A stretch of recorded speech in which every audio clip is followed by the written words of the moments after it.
Hey everyone. Today is check. Was it my Fitbit's not coming up? It is Thursday the 7th of November. Gosh, it's November, nearly Christmas. Can you believe that? But hey everyone. So I'm Ruth Spur, and this is Willow, who's having a little sleep. There she is. Willow is my assistant's dog. She was trained, I trained her with the help of Dog Aid, who are an incredible charity, and I'll talk about in another video. But this is a little introduction to myself and Willow, and we do videos, some blogs, just a mixture of things, talking about my life, the adventures, the ups, the downs, the everything in between. But for those of you who don't know, I just thought I'd do a little introduction about me. So I'm 25 years old, and I'm 25 years old. I can't work, just my illness, but I do bits and bobs. So I do modelling with a wonderful agency called Zebedee Management. I also do acting with them at extra work when I can, or when it comes up, and if I can do it, if I'm well enough. I also do talks to children and young people in schools, and also local clubs, groups, brownies, guides, that sort of thing. I talk about disability, being different, raising awareness and inclusion, and that we're all different, and that my disability is just one slice of me. I also play sports when I can, but again, it depends on my health. But I have a wonderful team within Sportsable, who are a local charity who help anyone who has a disability get into sport. I've met a lot of my friends there where we play basketball, and also from swimming to skiing I do as well. Well, I've not done it for a while, but I have done it, and I'd like to get back to it when I can. That's what I love about the sports and the people within them, that even when I miss loads of time, they welcome me back no matter what, and that's what's so lovely. That's what it's all about. Illness-wise, I have EDS, Ehlers-Danlos syndrome, type 3, the hypermobility type. I also have secondary conditions, have POTS, postural orthostatic tachycardia syndrome, and mast cell activation disorder. And then I also have kind of subtext problems from that. So I have chronic pain. So the EDS is like in the middle, I think, of a spider diagram, and then all the kind of arrows going out are, it goes into POTS, the mast cell, and then away from that you have immune system problems, infection problems, problems with breathing, problems with neurology and seizures and hypoxia, and then problems with, like EDS, that causes the bladder and bowel problems. So my bladder and bowel don't work properly at all. I've had these problems since I was a young child. I've always been unwell, but it was when I was 18, 19 that I really deteriorated. I had a small head injury at 19, and that kind of made everything tumble, like snowball effect. But it was kind of, in a good way, a relief to get a diagnosis, because so long people thought it was in my head. I thought I was going mad myself, but down to anxiety for so many months between the 18 to 19 that year.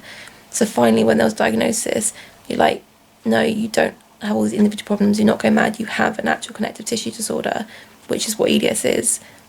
You're like, actually, wow, it does make sense now, all the bits connect up. There's a saying, if you can't connect the issues, connect the tissues. But for me, so I have a lot of internal problems. EDS can cause problems anywhere, because connective tissue is everywhere within our body. It helps keep us together. The collagen keeps us upright, it keeps us holding together. It's the glue that keeps us together. So that means problems with the joints, problems with the internal organs. And for me, my joints are bad, but for me it's the multisystemic internal problems that I have the most problems with. So I've had bladder problems since I was a young child, but it was 4 or 5 years ago when it really deteriorated, and we tried everything, but unfortunately it came to a point where it wouldn't work. It stretched out so far I could hold 2 litres or more, wouldn't stretch back. The elasticity is gone, because in EDS, the way of describing it to other people is, your collagen is like chewing gum. It'll stretch and your collagen, brain fog. Normal people's collagen is like elastic, it'll stretch and stretch back like an elastic band, but ours is like chewing gum, stretch out really far, but then won't stretch back. So like my bladder stretched out really far, couldn't stretch back. lost that muscle, lost that stretchiness. Well, it had stretchiness, but couldn't stretch back. And also my brain signals weren't talking to my bladder. So with all of that combined and everything we tried in between and after that, eventually I had to start having the catheter. And we tried Rethal, we tried intermittent catheterization, and then eventually we moved on to an SBC, suprapubic catheter. So that's what I have and I've had for years now. I might in the future have urostomy, but it's quite complex and complicated and a long story that I can't go into here, but there is possibility of that. My bowels, should I say, and my digestive system doesn't work. So again, problems since I was young, but deteriorated the last few years, and the last year especially. I have gastroparesis, which is basically where your stomach is paralysed. It doesn't move food through. So for instance, I would eat chips, for instance, the most obvious one, and then a day later I would be sick, and you could see chips undigested in the sick. I know it's gross, but it's the only way I could describe it in a way that people can kind of understand. And it's that hard to get diagnosed and understood that I used to have I still do have a sick album on my phone of pictures of sick that I showed to the docs who didn't get it, to say, look, this is real, or leave the sick balls on the side, and them seeing me screaming in pain and being sick and in agony, and I hate it, but eventually they understood.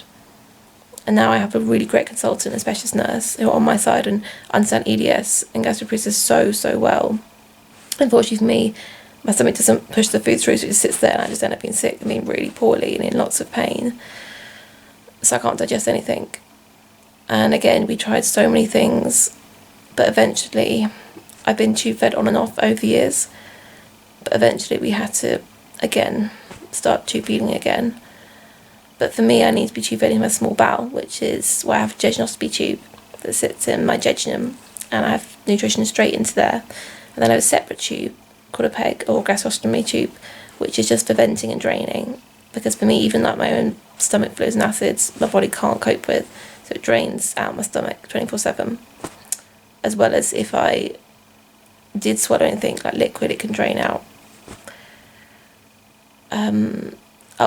And lastly, the adaptation to my body is I have a portacath, a central line, which is just under my chest here. You can't see it because I'm wearing this top, but where's it gone? Here it is, my portacath here. This is the end of it. It's hard to show you it. I don't know if you can see it. Maybe you can see it there. There. Maybe. That's my portacath, which is a central line that sits in my heart.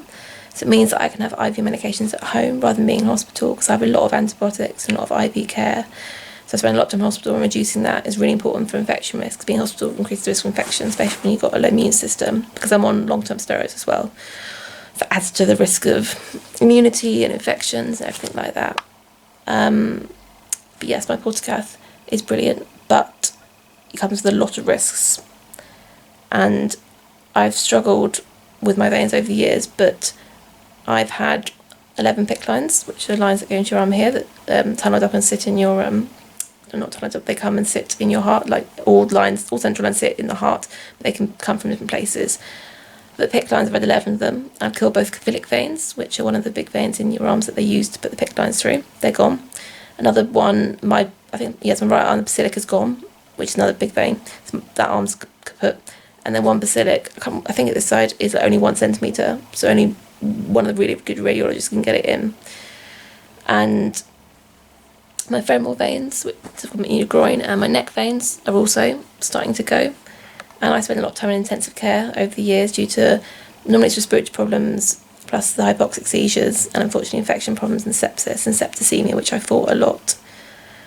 And again, I'm more likely because of my immune system. But yes, they come with a lot of risks. Central lines, huge risks, and they should not be undertaken lightly.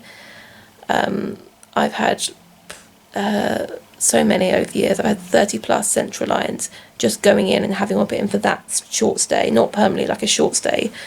And I've nearly had IO a number of times, which is where they drill into your bone, because when they can't get a vein in research or in hospital, when you've had ITU doctors out and they can't get anything, and they drill into your bone to just to get blood or just give you some fluids.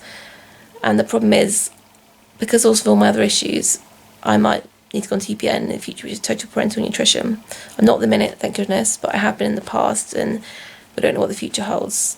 And we don't want to be able to, I can have that, but I've got no vein to give it through, because you need to have it through a central line. It's very complex anyway. I hope I'm making some sense. But I'm under a multidisciplinary team for lots of things, but my vascular as well. I have a specialist vascular surgeon, and a whole MDT was talked about what central line to go for more permanently. Well, if I pick lines permanently, but the Portacath is very good because with the Portacath, it's a little device, but basically it's accessed at the minute, but when I don't need it, when it's not been used, you just de-access it, and then it's just a scar, and you can have the bath, you can wash really easily, less infection risk. It's really, really good, and then when you want to use it, you just access it. Also, my mum's been taught, and we've been learning, so it means that we don't always need specialist nurses, so we can do it ourselves, which is a real, real plus. Yes, that's Portacath, PEG, tracheostomy tube, and SBC. That's all of me. Another time I'll show you the tubes, but right now I'm quite cold in bed, so I'm all snuggled up. If you watch this video, then thank you. I thought it would be a short video saying what I have, but it's so complex and complicated. I don't know kind of where to start, but I should do like a video on each organ because, yeah, it's that complicated. But basically, yeah, I have lots wrong with me medically, but all these tubes and the lines, they help kidney function and stable. And if I could snap my fingers and take it all away, I would. But I can't. And right now they help keep me out of hospital, they help keep me stable, they give me my nutrition, they let me go to the loo, they let me have medications which save my life and keep me stable. And for that, I'm extremely grateful. So for now, we have to keep going on, keep swimming, and just make the most of every day. Because I'm not just EDS or POTS or mast cell or infections or respiratory or ITU or wards or hospital or tubes or central lines or feeding, nutrition. I'm not just that. I'm Ruth, I'm 25, and I'm living life to the absolute full. My most important thing is to make memories of the people I love. Soppy, but true. To live this life. We only have one life and it's precious. Every day is precious. But yeah, I just want to spend a little bit about medically wise. And if you have any questions, please let me know. I know it's been a bit rambly, but I'm tired, and well, actually I'm always tired, aren't we always tired? But my hand's shaking now, so I need to stop for a minute. But yeah, I hope this makes sense. I hope it's been interesting. Yeah, thanks for listening to my rambly videos. It means a lot, it really does. Just keep swimming, everyone.